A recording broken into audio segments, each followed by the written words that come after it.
the Papa Levi, my God, my King, on that rhythm there. Right. And then when he voiced it first, he didn't do the fast style on it. It was slow. And I was like, yo, you have to go back and record this thing and put in the fast style. Yeah. Because that's what was rocking. It was the thing. And then it came in, voice to tune back on, you know, revoice it, and it was just kicking. Wow. So that originally, My God, My King originally came out on the Bad Breed label.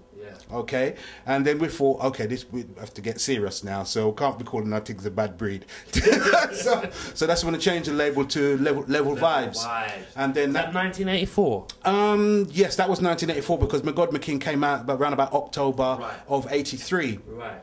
Okay, and then we voiced, as I said, we did Sensi as well. So on that 12-inch on the Level Vibes, it was Sensi, then My God, My King, then the dub.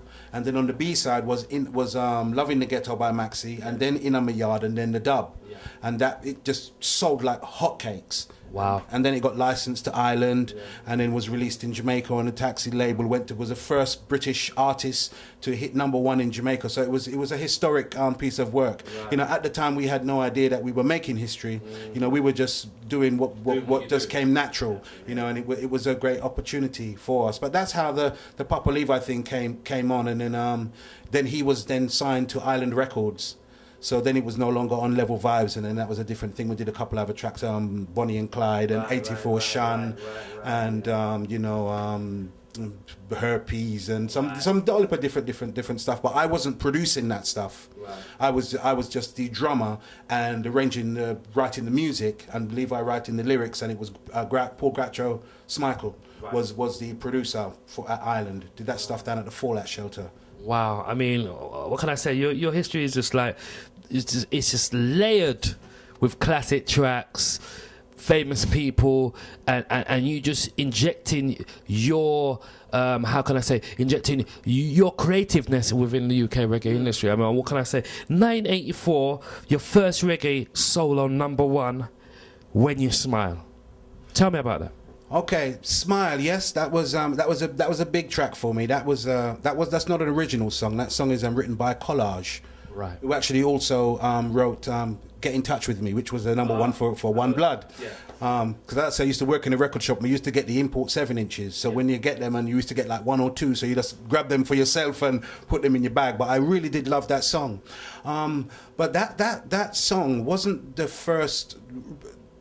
Well, it was the first record, but Barry Boom, the persona Barry Boom, was really primarily for dub plates. Right. It wasn't a name that I sat down and said, you know what, I'm going to call myself Barry Boom.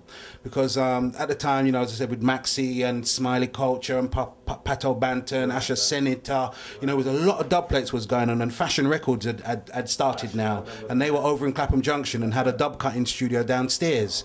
So we used to do a lot of dub cutting, and as I said, I've mentioned the names. They've got very dancehall names. Yes. Papa Levi, Maxi Priest, and Paul Robinson, which is my real name, didn't really have a dancehall sort of sound.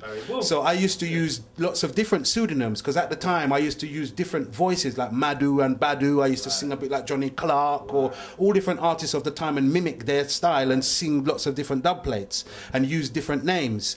And Boom sort of stuck as a nickname, and Barry I used to use occasionally. Barry, Johnny and Stevie and different names. But so Barry just sort of got stuck at the front, and it became Barry Boom. And because the dub plates became so popular, it was as if Barry Boom was actually a real artist. Right. But it wasn't something that I was taking very seriously. Yeah.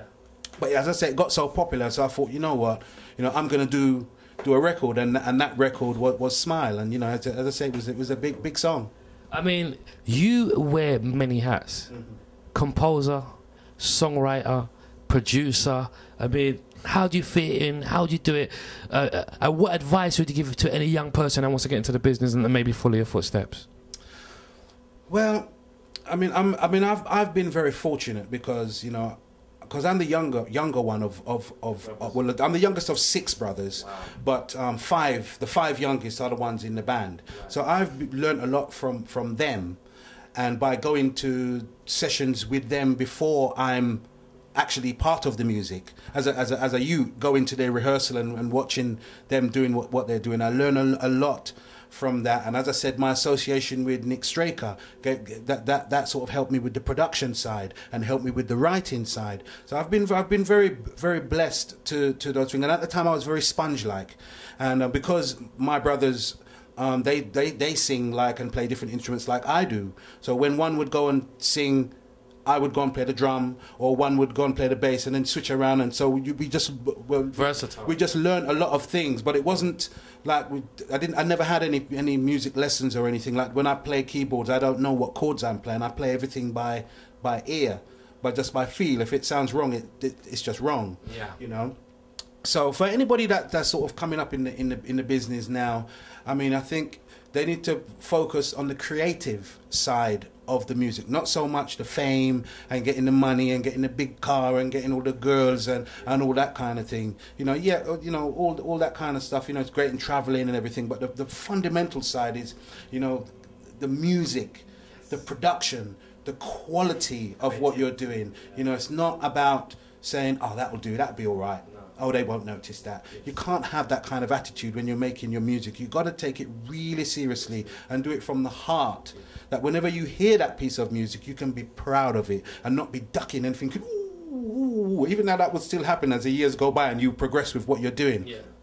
But focus on the creative side of it. You know, that's what you need to do. You know, if you can't play the instruments, do your best to pay to get good musicians on your music. Get a good engineer, because all these different disciplines primarily they're all specialist areas.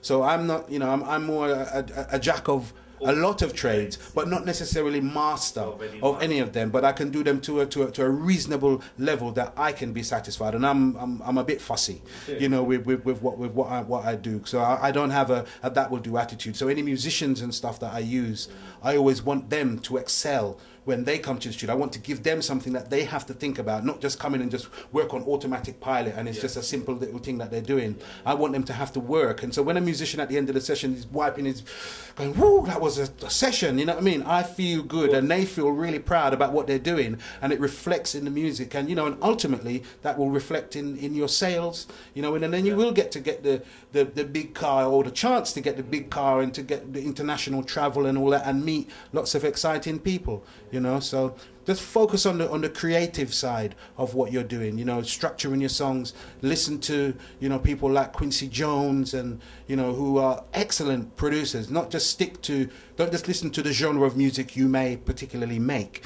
You know what I mean? Listen to all types of stuff. Go back to when there was no sequencers, there was no computers. Listen to that kind of stuff, and then, you know, Gamble and Huff, and, you know, the Sound of Philadelphia, and, you know, the corporation at Motown, and, you know, these kind of people. You know, that's who you should be studying up on, because it's like you need to educate yourself. It's like a university degree, but you're constantly learning. Do you know what I mean? Never think that you know everything, because you don't. There's always something to learn.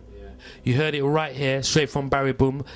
The man himself says, you know, put your heart in it, go back, study. You hear all the young artists watching this who want to get into reggae music, all the up-and-comings. You've heard it right here.